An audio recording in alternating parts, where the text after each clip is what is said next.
KTG के बारे में। तो सॉलिड में पोटेंशियल ज़्यादा होगा, लिक्विड में दोनों बराबर होंगे, गैस में काइनेटिक एनर्जी ज़्यादा होगा। Pressure exerted by gas on liquid और कंटेनर, प्रेशर 1/3 ρ स्क्वायर RMS होगा।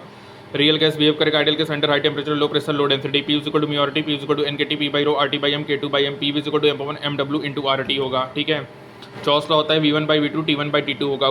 गेल उसला P1/P2 T1/T2 होगा। ठीक है, Boyle's law P1 V1 is equal to P2 V2 होगा एट कॉन्स्टेंट टेम्परेचर। ठीक है गाइस, ये इंपॉर्टेंट है। उसके बाद Avogadro law N1 is equal to N2, P mix P1 plus P2 होगा। डॉल्टन्स लॉ होगा क्वेश्चन ऑफ अमाउंट जो कि कम आउट फ्रॉम वेसल होगा। प्रेशर कांस्टेंट, टेम्परेचर बनाएंगे, इंटरनल एनर्जी कम होगा। टेम्परेचर कांस्टेंट, प्रेशर कम करेंगे तो इंटरनल एनर्जी कम होगा। प्रेशर और टेम्परेचर दोनों चेंज करेंगे तो भी इंटरनल एनर्जी कम होगा। P mix P1 V1 plus P2 V2 upon V1 plus V2। यदि कंटेनर ज्वाइन होगा तो V mix V1 plus V2 और सभी गैसेस को एक ही कंटेनर में पुट करेंगे तो V मैक्स V पुट होगा। एवरेज स्पीड नॉन जीरो होगा। T mix μ1 F1 T1 plus μ2 F2 T2 upon μ1 F1 plus μ2 F2 होगा। T mix μ1 T1 plus μ2 T2 upon μ1 plus μ2। Molecular weight mix μ1 MW1 plus μ2 MW2 upon μ1 plus μ2 होगा। Average velocity, average momentum gas molecules का zero होगा guys. VRMS √3 pi by rho √3 RT upon MW √3 KT by M होगा। Average speed 10⁻³ kg पर mole होगा। VMP √2p by rho √2 RT upon MW √2 KT by M होगा। V average √8p upon pi rho √8 RT upon pi MW √8/5 KT by M होगा। V sound √γp by rho √γ RT upon MW √γ KT by M होगा।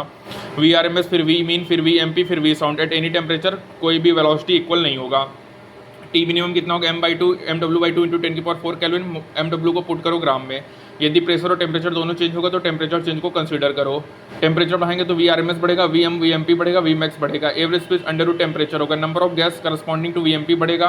ठीक है, temperature बढ़ाने से जो most probable velocity और maximum velocity है दोनों बढ़ेगी। VRMS upon VMP √3/2, VRMS upon V sound √3/γ होगा। जो नंबर ऑफ मॉलिक्यूल्स होगा वो भी कांस्टेंट होगा और जो कि चेंज होगा at a particular temperature. Monoatomic total 3 होगा, डायटॉमिक 5 होगा, मोनोटॉमिक लीनियर 5 होगा, monoatomic non linear 6 degree of freedom होगा गाइस।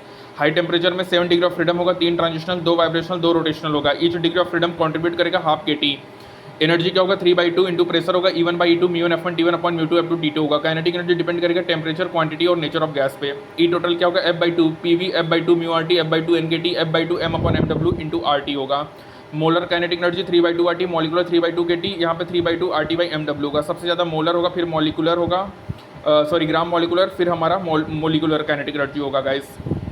काइनेटिक एनर्जी क्या होगा μ F/2 RT N F/2 KT और 1 मोल के लिए 3/2 RT और 1 मॉलिक्यूल के लिए 3/2 KT।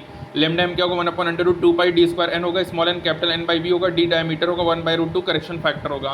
यदि दो गैसेस में सेम प्रेशर टेम्परेचर होगा तो लेमडा M डिफरेंट होगा, lambda inverse equal to d² होगा, lambda 1 V upon √2π d² N होगा, lambda M KT upon √2π d² P होगा गाइस। थर्मोमेट्री की बात करें तो 1 डिग्री फ़ारेनहाइट से बड़ा 1 डिग्री सेल्सियस 1 डिग्री केल्विन बराबर होंगे। सेल्सियस एंड केल्विन में सेम रीडिंग नहीं होती है। Reading minus lower freezing point upon upper freezing point minus lower freezing point constant for all scale होगा। C/5 F-32/9 K-273/5 होगा। Delta C/5 delta F/9 delta K/5 होगा। Delta C delta K के बराबर होगा। Slope 5/9 intercept 160/9 होगा। On the kelvin scale of temperature, temperature कभी भी negative नहीं होगा। सेल्सियस और फ़ारेनहाइट में सेम रीडिंग होगा -40 डिग्री सेल्सियस। केल्विन और फ़ारेनहाइट में सेम रीडिंग होगा 574.58 Kelvin. Thermal expansion linear expansion होगा। डेंसिटी ऑफ वाटर मैक्सिमम होगा 4 डिग्री सेल्सियस में, वाटर वॉल्यूम मिनिमम होता है 4 पे। अल्फा क्या होगा delta L upon L0 delta T L is equal to L0 1 plus alpha delta T। Superficial beta delta A upon A0 A delta T A is equal to A0 1 plus beta delta T। Transmission cable tightly fixed नहीं है। Fractional change क्या होगा 1/2 alpha delta theta होगा। V क्या होगा V0 1 plus gamma delta T, alpha beta gamma 1:3 होगा, beta 2 alpha gamma 3 alpha और gamma 3/2 beta होगा। फोर्स क्या होगा Y अल्फा डेल्टा थीटा होगा। लॉस क्या होगा delta T 1/2 alpha theta into delta T।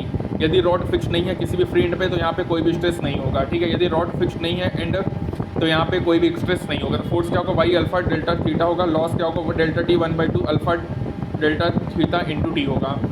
ठीक है, और ये क्या होगा गामा रियल ज़्यादा होगा तो डेल्टा गामा एपरेंट पॉजिटिव होगा तो लेवल ऑफ लिक्विड क्या होगा राइज होगा हीट करने पे। यदि गामा वेसल्स ज़्यादा होगा तो liquid level of liquid vessels क्या होगा फॉल करेगा हीट करने पे। यदि दोनों बराबर होंगे तो level of liquid will remain same होगा गाइस। ठीक है, तो गामा एपरेंट ज़्यादा है तो हीट करने पे ऊपर बढ़ेगा, गामा एपरेंट कम है तो लेवल ऑफ लिक्विड हीट करने पे कम होगा। दोनों बराबर होंगे तो कोई भी चेंज नहीं होगा गाइस।